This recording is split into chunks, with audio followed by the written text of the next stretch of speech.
아멘. 우리 하나님이 여러분들과 함께 하시고 여러분들의 이 선포를 다 들으시고 응답하십니다. 믿습니까? 예. 아멘. 우리 하나님이 여러분들의 선포를 다 들으십니다. 오늘 설교 제목은 삶의 우선순위입니다. 삶의 우선순위. 예. 이 새벽 나오신 여러분들을 사랑하고 축복합니다. 예. 시간이 참 빨리 가는 것 같아요. 그렇죠? 2023년이 시작됐는데 벌써 끝나고 2024년이 벌써 시작되었습니다. 시간은 정말 빨리 가는 것 같아요. 새해가 되면 꼭 하는 인사말이 있습니다. 그렇죠? 수없이 했을 것 같은데 뭐죠? 새해 복 많이 받으세요. 여러분들 많이 했을 것 같아요. 그죠? 많이 또 들었고 새해가 되면 새해 복 많이 받으세요라고 우리가 인사를 합니다. 그런데 복은 누가 주십니까? 하나님이 주십니다. 복은 우리 하나님이 주시는 거예요. 사람이 주는 것이 아니라 하나님이 주시는 것입니다. 성경에 보면 복이란 단어가 많이 나오는데 히브리 말로는 베라카라고 그래요. 베라카. 이 베라카라는 것은 무릎을 꿇다라는 그 말에서 나왔다고 합니다. 베라카. 그러면 복은 무릎을 꿇는 사람, 무릎을 꿇는다는 것은 겸손히 행한다는 거예요. 겸손한 자에게 우리 하나님께서 복을 부어주십니다. 다시 한번 말씀드릴게요. 무릎을 꿇는 사람, 겸손한 사람들에게 우리 하나님께서 복을 부어주십니다.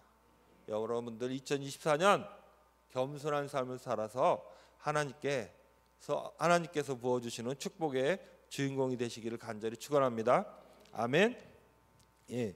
신명기 11장에 보면 신명기에 보면 모세가 가나안 땅에 들어가기 전에 이스라엘 백성들을 모아놓고 말씀을 전합니다. 그 말씀을 전할 때에 이스라엘 백성들을 축복하는데 11장에 보면 이런 말씀이 있어요. 뭐냐면 여호와의 눈이 항상 그 위에 있다라고 말을 합니다. 여호와의 눈이 항상 그 위에 있다. 우리 신명기 11장 12절 말씀인데요. 우리 한 목소리로 읽어보겠습니다. 다 같이 시작. 내 하나님 여호와께서 돌아와 주시는 땅이라 연초부터 연말까지 내 하나님 여호와의 눈이 항상 그 위에 있느니라. 예, 내 하나님 여호와의 눈이 항상 그 위에 있느니라. 여호와의 눈이 항상 그 위에 있다는 것은 하나님께서 항상 지켜보신다는 뜻이에요. 이제 너희가 요단강을 건너가서 가나안 땅에서 살게 될 텐데 그 땅은 너희가 영원히 그곳에서 살게 될 하나님의 땅인데 하나님이 주신 땅인데 그 땅에 들어가서 살게 될 때에 연초부터 연말까지 1년 365일 연초에서 연말까지 너희가 대대손손이 너희의 평생에 살아가는 그 날 동안에 하나님께서 너희들을 지켜보신다는 거예요. 그 땅은 하나님이 돌봐 주시는 땅이라. 땅은 무엇입니까? 삶의 터전이에요. 삶을 말해요. 이스라엘 백성들의 삶 가운데, 삶의 터전 가운데 하나님께서 항상 1년 365일 지켜보고 계신다고 말해요. 이 말씀은 바로 이스라엘 백성에게 주시는 말씀이지만 여러분들에게도 주는 말씀이에요. 하나님께서 여러분들의 삶을 1년 365일 지켜보고 계십니다.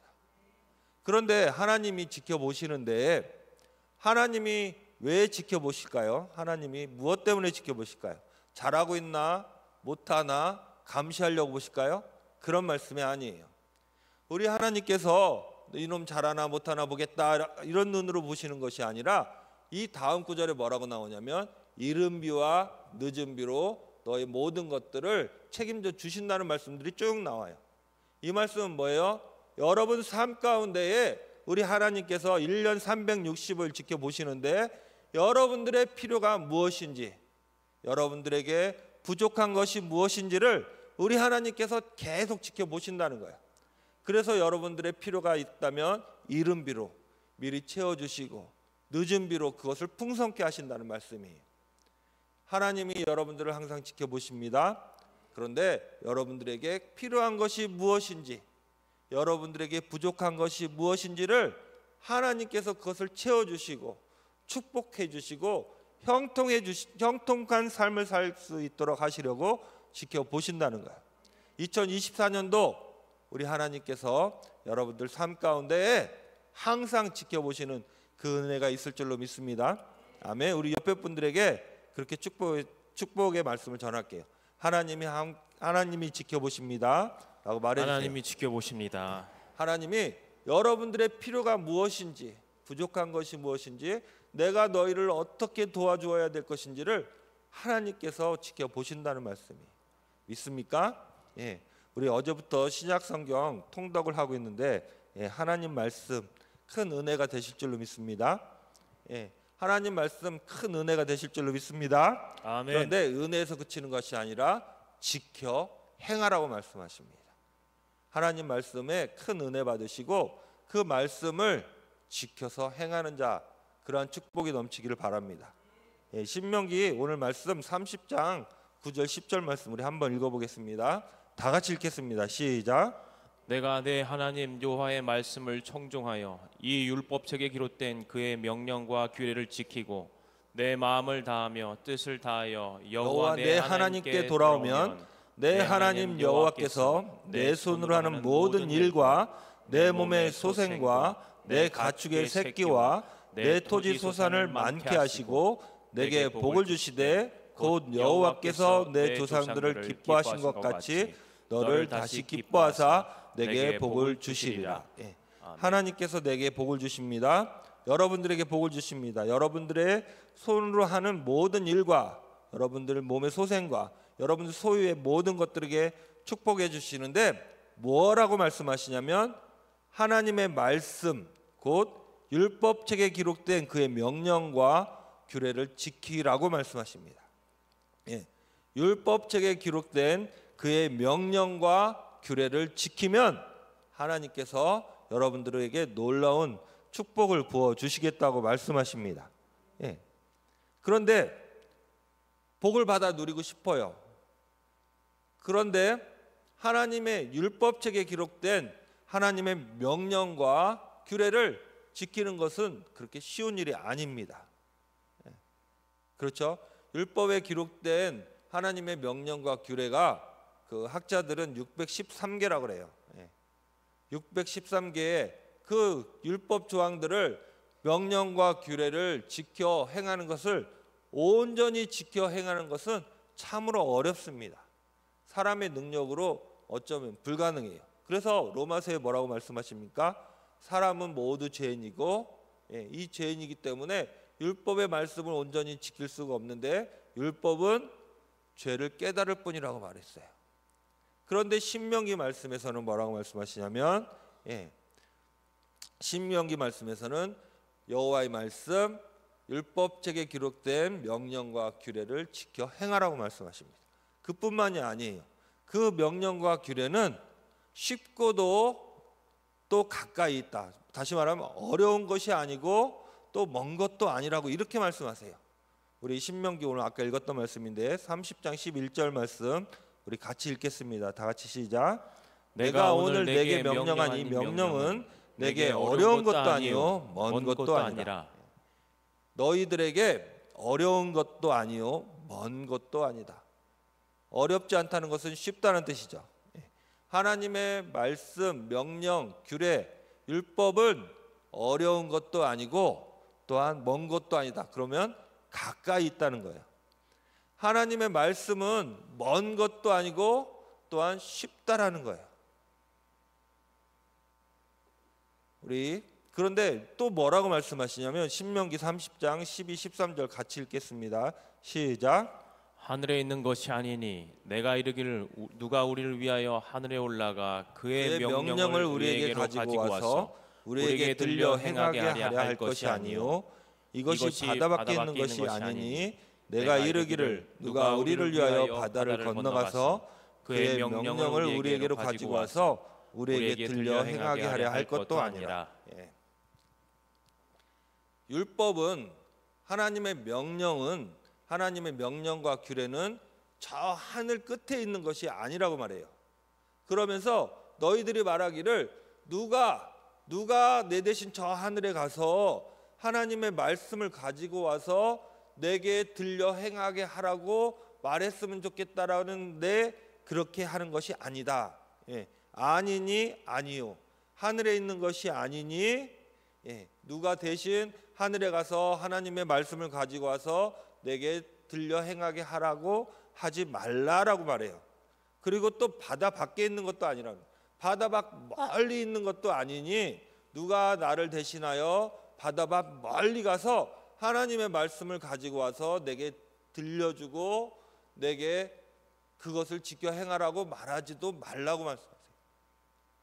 이해가 잘 안 가시죠? 무슨 말이냐면 하나님의 말씀은 저 하늘 끝에 있는 것이 아니라는 거예요. 저 바다 건너편에 있는 것도 아니고 바다 속에 있는 것도 아니고, 그러니 누가 가서 그것을 가져와서 나에게 말을 해달라, 그럼 내가 지켜 행할 것이다 라고 말하지 말라는 거예요. 하나님의 말씀은 하늘 끝에 바다 건너에 바닷속 깊은 곳에 있는 것이 아니고 어디에 있냐면, 하나님의 말씀은 어디에 있겠습니까? 아주 가까운 곳에 있다는 거예요. 아까 말씀을 읽었죠. 하나님의 말씀은 저 우주 끝에 바다 건너 땅속 깊은 곳에 있는 것이 아니라 바로 아주 가까운 곳에 있어요. 어디에 있습니까? 여러분들의 어디요? 마음에 있고 여러분들의 입술에 있는 거예요. 우리 성경 말씀 신명기 30장 14절 이어서 읽겠습니다. 다 같이 시작. 오직 그 말씀이 내게 매우 가까워서 내 입에 있으며 내 마음에 있은즉 내가 이를 행할 수 있느니라. 하나님의 말씀이 어려워서 못한다라고 말하지 말라는 거예요. 하나님의 말씀은 여러분들 마음에 있어야 할 것이고 여러분들의 입술에 있어야 할 것입니다. 그러니 내 입술에 있으니 내 마음에 있으니 행할 수 있다는 거야. 그런데 우리는 말씀이 어렵고 힘들어서 못합니다, 어렵습니다, 할 수 없습니다라고 말해요. 그러지 말라는 말씀이에요. 입술에 있다는 말씀은 무엇입니까? 하나님의 말씀이 율법과 규례가 입술에 있다는 말씀은 매일같이 시간을 정해 말씀을 읽으라는 거예요. 하나님의 말씀을 읽고 끝나는 것이 아니라 내가 그 말씀을 읽고 사람들에게 말씀을 가르치고 전하는 거예요. 그것이 바로 내 입술에 있는 거예요. 하나님의 말씀이 내 입술에 있기 때문에 내가 입을 열어 다른 사람들과 이야기할 때 하나님의 말씀이 나오는 거예요. 그런데 내 입술에 무엇이 있습니까? 시기가 있고 비난이 있고 비판이 있고. 여러분들 입술을 열어 말할 때에 하나님의 말씀을 말할 때가 많습니까? 다른 사람을 헐뜯고 핸드폰 유튜브 이야기하고 TV 드라마 이야기할 때가 많습니까? 하나님의 말씀이 입에 있어야 될 줄로 믿습니다. 그리고 마음에 있다는 말씀은 무엇입니까? 하나님의 말씀을 읽었으면 그것을 묵상하여 마음에 담으라는 거예요. 마음속에 있는 것이 나타나잖아요. 그렇죠? 내 마음속에 있는 것이 내 삶에 나타나는 거예요. 하나님의 말씀을 내가 묵상하고 내 마음속에 담아 두어야지 내 삶 가운데에 하나님의 말씀이 나타나는 것입니다. 그런데 내 마음속에 무엇이 들었습니까? 다른 사람을 헐뜯는 마음, 또 시기하는 마음, 또 욕심이 가득하지 않습니까? 우리 마음을 무엇으로 채워야 된다고 말씀하십니까? 하나님의 말씀으로 채워야 된다고 말씀하십니다. 하나님의 말씀은 먼 곳에 있는 게 아니에요. 바로 내 입에 있어야 될 것이고 내 마음에 있어야 될 줄로 믿습니다. 아멘. 우리는 회개해야 돼요. 지금까지 나의 삶은 저부터가 문제예요. 저도 입을 열면 하나님의 말씀을 이야기하는 것이 아니라 다른 사람을 정죄하는 말을 하게 되고 다른 사람을 비판하는 말을 하게 되고 또 시기하고 욕심의 말들을 더 많이 뱉어내요. 여러분들도 비슷할 거라고 생각합니다. 우리가 2024년도 새해가 시작됐는데 내 입을 하나님의 말씀으로 채워야 될 줄 믿습니다. 내 마음을, 내 생각을 하나님의 말씀으로 채워야 될 거예요. 그런 자에게 하나님께서 축복해 주시겠다고 말씀하셨습니다. 우리 회개해야 될 줄로 믿습니다. 저는 이 말씀을 준비하면서 30장 말씀인데 29장을 읽으면서 큰 충격을 받았어요. 29장 1절부터 쭉 나오는 말씀인데 우리 3절과 4절 말씀만 한번 읽겠습니다. 3절 4절 말씀 다 같이 시작. 곧 그 큰 시험과 이적과 큰 기사를 내 눈으로 보았느니라. 그러나 깨닫는 마음과 보는 눈과 듣는 귀는 오늘까지 여호와께서 너희에게 주지 아니하셨느니라. 이스라엘 백성들에게 말씀하셨어요. 큰 기적과 이적과 큰 기사를 내 눈으로 보았다라고 말씀하셨어요. 이 말은 뭐예요? 이스라엘 백성들은 애굽 땅, 이집트 땅에서 종살이를 하고 있었어요. 그런데 하나님께서 그들에게 10가지 재앙, 이집트의 10가지 재앙을 내림으로 해서 그들을 구원해 주셨습니다. 사람이 생각할 수 없는, 상상할 수 없는 놀라운 기적을 하나님 보여주셨어요. 그뿐입니까? 홍해 바다를 가르셨어요. 이스라엘 백성은 홍해 바다를 건너서 출애굽을 했습니다. 그리고 그들은 광야에서 40년을 살아갈 동안 하나님께서 구름 기둥과 불 기둥으로 그들을 보호해 주셨어요. 그들은 농사 짓지 않았는데 매일 일용할 양식 하나님이 만나를 주셔서 배부르게 먹고 살 수가 있었어요. 또 심지어 그 뒤에 구절에 뭐라고 나오냐면 그들의 옷과 그들의 신발은 헤어지지도 않았다고 그랬어요. 하나님께서 큰 기적을 베풀어 주셨습니다. 하나님께서 큰 이적과 기사를 베풀어 주셨어요. 그런데 그들은 입술을 열면 불평하고 원망하고 또 평안타 배부르다 할 때는 우상을 숭배를 하게 돼요. 그렇지 않습니까? 그 말씀을 하나님께서 이렇게 말씀하신 거예요. 내가 큰 기적과 이사를 너희 눈으로 보여주었는데 너희는 깨닫는 마음과 보는 눈과 듣는 귀가 없다라고 말하는 거예요. 하나님이 주지 않았다고 이렇게 말씀하신 것은 하나님이 한탄하시는 거예요. 너희들의 행동은 하나님이 큰 기적과 이사로 놀라운 사건들로 그들에게 다 보여주시고 경험하게 하셨는데 그들은 그것을 망각하고 잊어버리고 우상 숭배하고 하나님을 원망하고 불평한다는 거예요. 그래서 깨닫는 마음이 없고 보는 눈이 없고 듣는 귀가 없다라고 말씀하시는 거예요. 하나님이 주지 않았다는 것은 그들이 잊어먹고 산다는 거예요. 이해가 가십니까? 예, 하나님이 주지 않아서 그들이 하나님께 감사하지 않고 하나님께 영광 돌리지 않는 것이 아니라 그들이 망각하는 거예요. 그것을 하나님은 한탄하셔서 이렇게 표현하신 것입니다. 예. 그런데 이스라엘 백성에게 하신 말씀이지만 그 말씀은 지금 제게도 하시는 말씀이에요. 여러분들에게도 하시는 말씀이에요. 이스라엘 백성만 깨닫는 마음이 없고 듣는 귀가 없고 보는 눈이 없는 것이 아니에요. 나도 마찬가지예요. 우리는 여러분들도 마찬가지라 생각해요. 여러분들이 태어난 것 그 자체가 큰 기적 아닙니까? 하나님의 은혜로 태어났어요. 그리고 지금 이곳에 와서 예수님을 믿고 구원받은 하나님의 자녀로 예배드리는 것 큰 기적 아닙니까? 우리는 큰 기적 속에 살아가고 있어요. 바깥은 추운 날씨이지만 추운 겨울에 우리가 안전하고 행복하게 거할 집이 있습니다. 큰 은혜예요. 그렇지 않습니까? 여러분들이 입고 있는 옷과 신발을 한번 보세요. 얼마나 깨끗하고 좋은 옷과 신발입니까? 그것도 바로 큰 기적이에요. 우리가 하루를 살아가면서 하나님의 큰 은혜 가운데 살고 있어요. 우리가 태어나서 지금까지 살아오면서 살아온 날들을 뒤돌아보면 모든 것이 하나님의 큰 은혜였어요.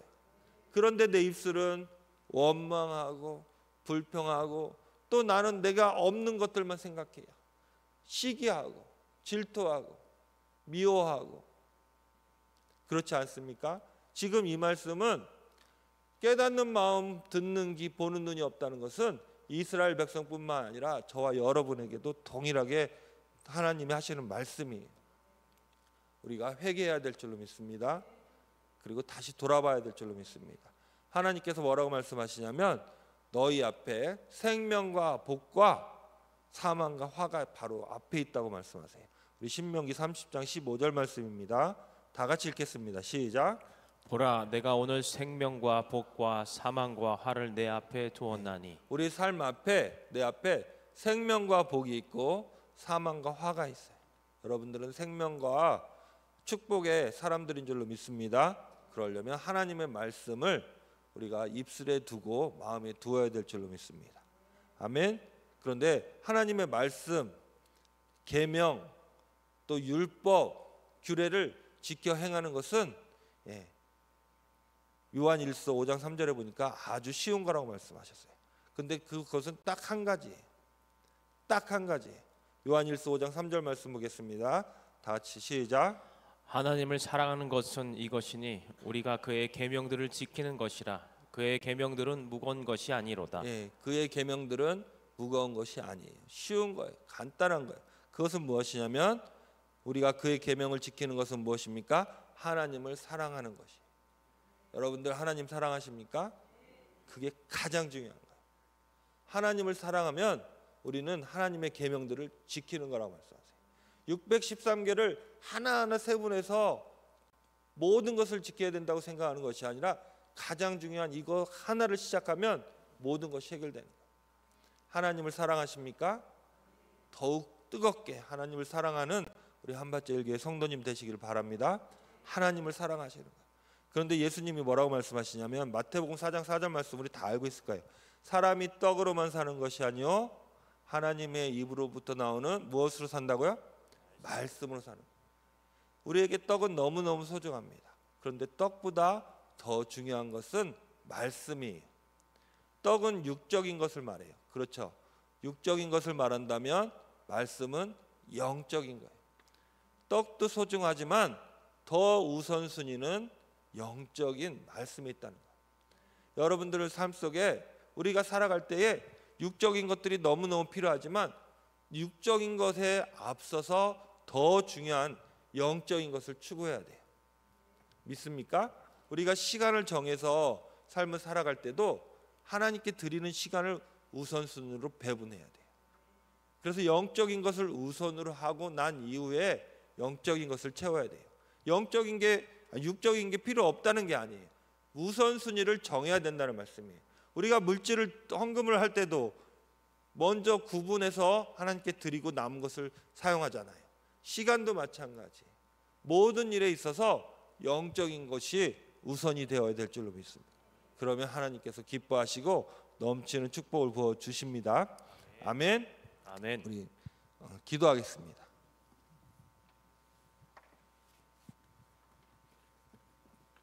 하나님 감사합니다. 주님 사랑합니다. 하나님 부족한 종이 두서없이 하나님 말씀을 전했습니다. 그러나 하나님 회개가 일어나게 하시고 또한 우리 주님을 깨닫는 마음, 듣는 귀, 보는 눈이 있게 하여 주옵소서. 우리 성도님들 모두가 하나님의 축복의 사람으로 2024년 살기를 원합니다. 하나님 말씀을 입술에 두게 하시고 마음에 두어 하나님 말씀을 순종하며 살아가게 하여 주옵소서. 그리고 누구보다 더욱 뜨겁게 우리 하나님을 사랑하는 믿음의 사람들로 변화시켜 주옵소서. 예수님 이름으로 기도합니다. 아멘.